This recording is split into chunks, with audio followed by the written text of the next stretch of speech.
Hello friends, welcome to the GS foundation. GS foundation के इस online platform पे आप सभी छात्रों का भरपूर स्वागत है। आज के सेशन में हम लोग करने वाले हैं पॉलिटी की क्लास, और पॉलिटी की क्लास में हम लोग देखेंगे most important 15 MCQ with full explanation. किस एग्ज़ाम के लिए सेशन इम्पोर्टेंट है? सभी एग्ज़ाम के लिए इम्पोर्टेंट है, फॉर ऑल एग्ज़ाम के लिए इम्पोर्टेंट है। तो वीडियो में बने रहिएगा दोस्तों, वीडियो को आप अंत तक ज़रूर देखिएगा। तो चलिए शुरुआत करते हैं आज के सेशन को। पहला सवाल क्या है? कहता है कि भारतीय संविधान में कुल कितनी महिलाएं थी? 15, 13, 12 या 10? भारतीय संविधान सभा में कुल कितनी महिलाएं थी? राइट आंसर हो जाएगा 15 महिलाएं थी।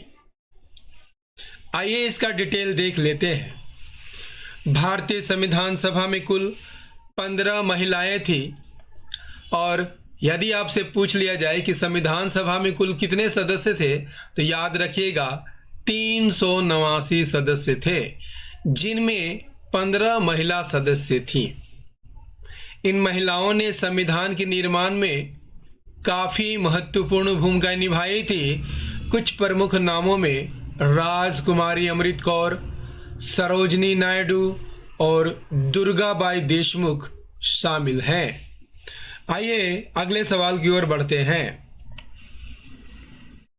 अगला सवाल है, संविधान सभा के सदस्य प्रतिनिधि थे जनता द्वारा प्रत्यक्ष निर्वाचित, जनता द्वारा अप्रत्यक्ष निर्वाचित, गवर्नर जनरल द्वारा मनोनीत, या कांग्रेस और मुस्लिम लीग द्वारा नामांकित? आंसर कीजिएगा।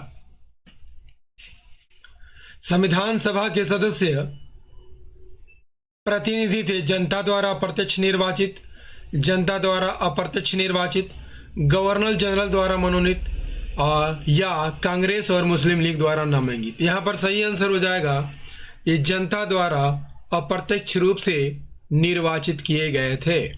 आइए इसका डिटेल देख लेते हैं।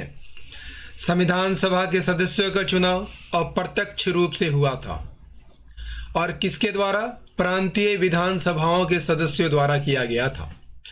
प्रांतीय विधानसभाओं की बात करते हैं तो इसके सदस्यों को सीधे जनता द्वारा भी नहीं चुना गया था, जनता द्वारा नहीं चुना गया था, बल्कि 1946 के प्रांतीय चुनावों के आधार पर चुना गया था। इस चुनाव में आनुपातिक प्रतिनिधित्व प्रणाली की उपयोग किया गया था। ब्रिटिश प्रांतों से 296 सदस्य चुने गए थे, और 93 सदस्यों को देसी रियासतों के द्वारा चुने गए थे। अगले सवाल की ओर बढ़ते हैं और देखते हैं कि अगला सवाल क्या है। अगला है, पुडुचेरी को किस वर्ष भारतीय संघ में सम्मिलित किया गया था? 56, 59, 62 या 63? पुडुचेरी को किस वर्ष भारतीय संघ में सम्मिलित किया गया था? राइट आंसर हो जाएगा 1962 में सम्मिलित किया गया था।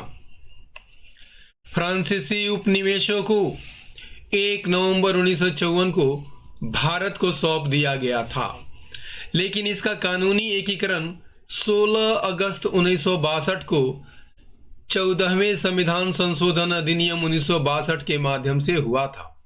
इस अधिनियम ने पुडुचेरी को एक केंद्र शासित प्रदेश के रूप में एकीकृत किया था।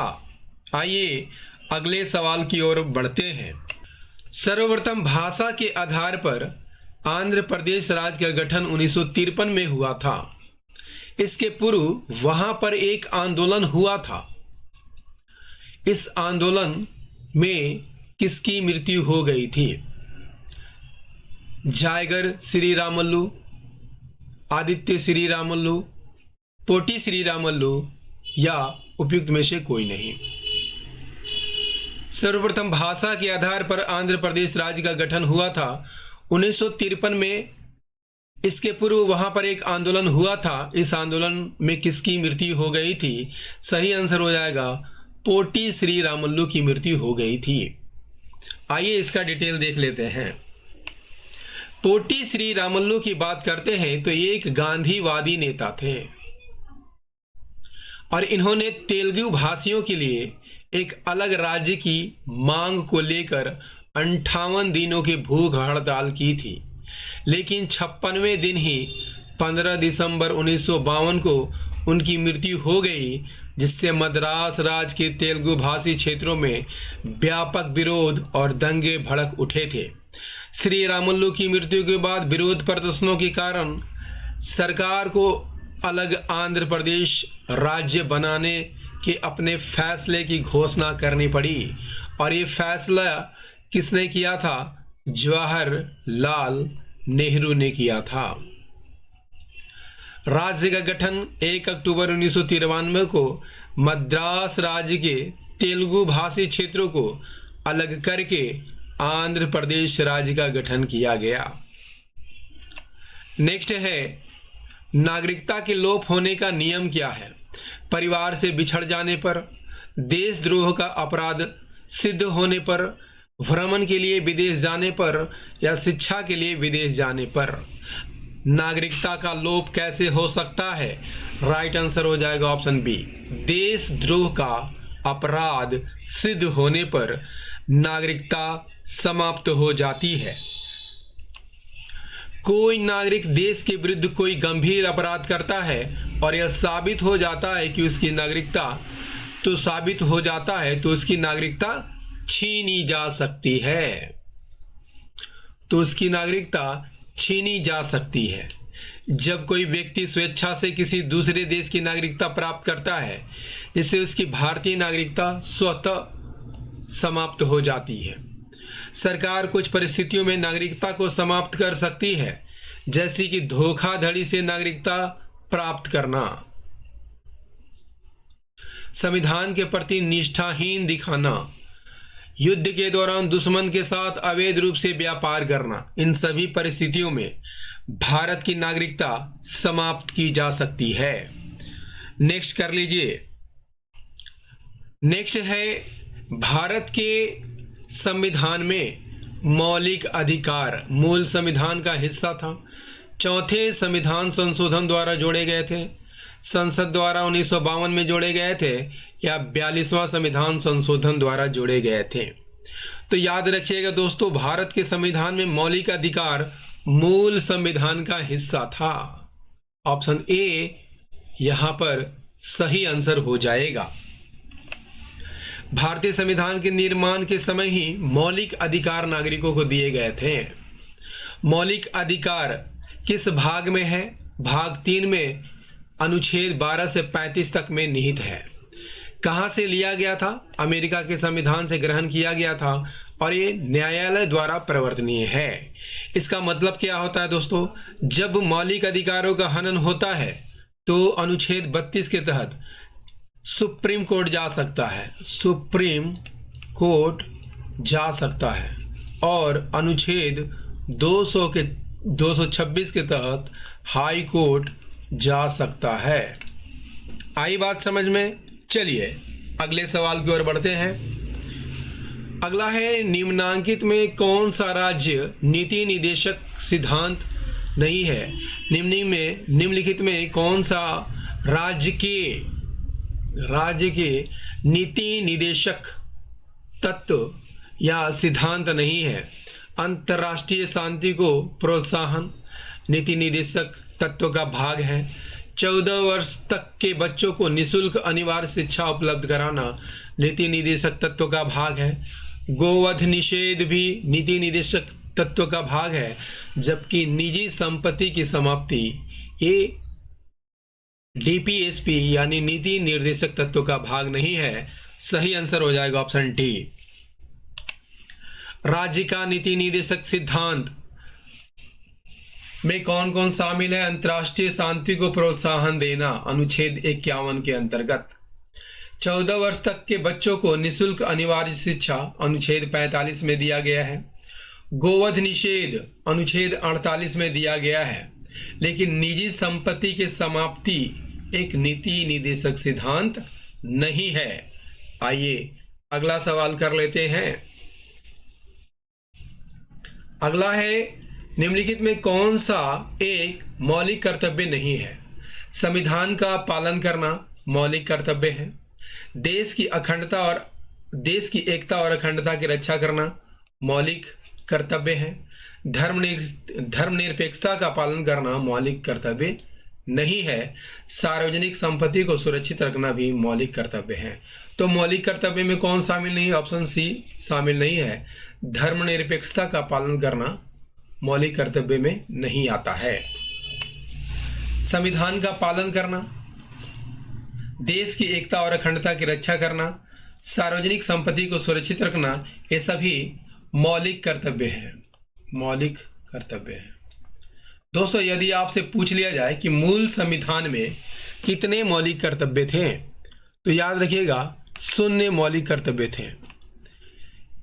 यानी इसे बाद में जोड़ा गया 1976 में। ठीक है, कौन सा संविधान संशोधन के द्वारा? 42वां संविधान संशोधन के द्वारा। तब मौलिक कर्तव्य कितने थे? तब मौलिक कर्तव्य 10 थे। वर्तमान में कितने हैं? 11 हैं। ठीक है, और 11वां मौलिक कर्तव्य कब जोड़ा गया था? तो 2002 में जोड़ा गया था, 86वें संविधान संशोधन के द्वारा। ठीक है, 86वें संविधान संशोधन के द्वारा जोड़ा गया था।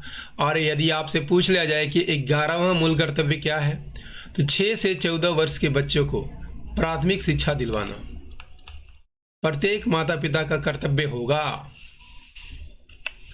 अगला कर लीजिए, निम्नलिखित में कौन संसद का भाग नहीं है? राष्ट्रपति संसद का भाग है, उपराष्ट्रपति संसद का भाग नहीं है, लोकसभा राज्यसभा संसद के भाग है। तो कौन लोक संसद का भाग नहीं है? उपराष्ट्रपति संसद का अंग नहीं है।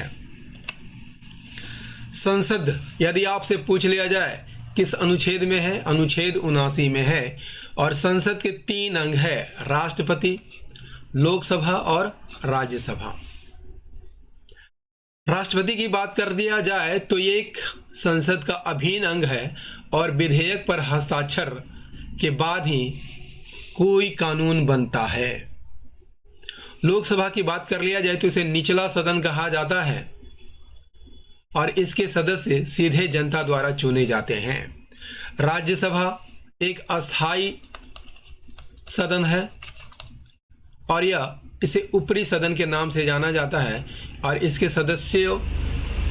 सदस्य राज्यों की विधानसभा के सदस्यों द्वारा चुने जाते हैं। राज्यसभा एक अस्थाई सदन है और यह कभी भी भंग नहीं होता है। इसके 1/3 सदस्य प्रति 2 वर्ष पर, याद रखिएगा, प्रति 2 वर्ष पर सेवानिवृत्त होते हैं। जबकि उपराष्ट्रपति की बात करते हैं तो ये राज्यसभा के पदेन सभापति होते हैं, लेकिन वे किसी भी सदन के सदस्य नहीं होते हैं। आइए अगले सवाल की ओर बढ़ते हैं। अगला है, किस अनुच्छेद के तहत राष्ट्रपति तथा उपराष्ट्रपति के निर्वाचन से संबंधित विवाद का निर्णय उच्चतम न्यायालय द्वारा कराने का प्रावधान संविधान में किया गया है? 55, 68, 69 या 71? राइट आंसर हो जाएगा अनुच्छेद 71। देखिए, भारतीय संविधान का अनुच्छेद 71 भारत के राष्ट्रपति और उपराष्ट्रपति के चुनाव से संबंधित विवादों से संबंधित है। इसमें कहा गया है कि राष्ट्रपति और उपराष्ट्रपति के चुनाव से संबंधित विवादों से संबंधित जांच और निर्णय सर्वोच्च न्यायालय द्वारा किया जाएगा, जिसका निर्णय अंतिम और बाध्यकारी होगा। नेक्स्ट क्या है? भारत के चौथे राष्ट्रपति कौन थे? बीवी गिरी, राधा कृष्णन, जाकिर हुसैन, फखरुद्दीन अली अहमद। डॉक्टर राधा कृष्णन की बात करते हैं तो ये दूसरे राष्ट्रपति थे। जाकिर हुसैन तीसरे राष्ट्रपति थे और फखरुद्दीन अली अहमद 5वें राष्ट्रपति थे। जबकि पहले राष्ट्रपति कौन थे? डॉक्टर राजेंद्र प्रसाद थे। डॉक्टर राजेंद्र प्रसाद थे। तो चौथे राष्ट्रपति कौन थे? बीवी गिरी थे। भारत के चौथे राष्ट्रपति कौन थे? बीवी गिरी थे। और इन्होंने 24 अगस्त 1969 से 24 अगस्त 1974 तक राष्ट्रपति के पद का निर्वहन किया था। पहले राष्ट्रपति की बात करते हैं डॉक्टर राजेंद्र प्रसाद, दूसरे राष्ट्रपति डॉक्टर राधा कृष्णन, तीसरे राष्ट्रपति डॉक्टर जाकिर हुसैन और पांचवें राष्ट्रपति फखरुद्दीन अली अहमद थे। अगला कर लीजिए, भारत के राष्ट्रपति के चुनाव के लिए चुनाव मंडल के सदस्य होते हैं। लोकसभा में चुने गए सदस्य, बिल्कुल सही है। राज्यसभा के चुने हुए सदस्य, ये भी कथन सही है। राज्य विधानसभा के चुने गए सदस्य, ये भी कथन यहाँ पर सही है। और राज्य विधान परिषद के चुने गए सदस्य, ये यहाँ पर गलत हो जाएगा दोस्तों, क्योंकि राज्य विधान परिषद के चुने गए सदस्य इसमें शामिल नहीं होते हैं। तो राइट आंसर क्या हो जाएगा? 1, 2, 3 इज द करेक्ट आंसर। राष्ट्रपति के निर्वाचक मंडल में लोकसभा, राज्यसभा और राज्यों की विधानसभा तथा केंद्र शासित प्रदेशों दिल्ली और पुडुचेरी की विधानसभाओं के निर्वाचित सदस्य शामिल होते हैं। अगला कर लेते हैं, वर्तमान में राज्यसभा के सदस्यों की अधिकतम सदस्य संख्या कितनी है? राइट आंसर हो जाएगा 245। राज्यसभा के सदस्यों की अधिकतम संख्या 250 होती है।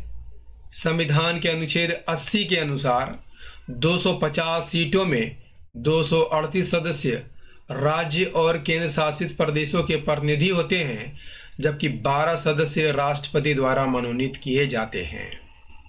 लेकिन राज्यसभा की कुल सदस्य संख्या वर्तमान में 245 है, जिसमें 233 निर्वाचित सदस्य और 12 राष्ट्रपति द्वारा मनोनीत किए जाने वाले सदस्य हैं।